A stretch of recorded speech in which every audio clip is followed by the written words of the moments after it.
I'm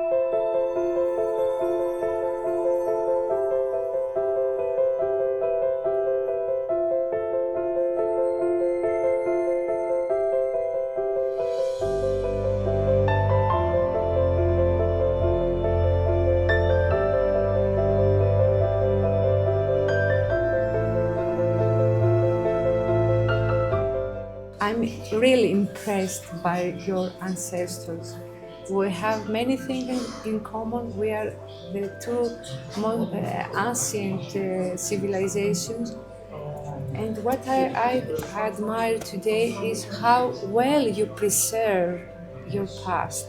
We must learn from you. This is the big goal, how we will communicate and make this bigger and bigger.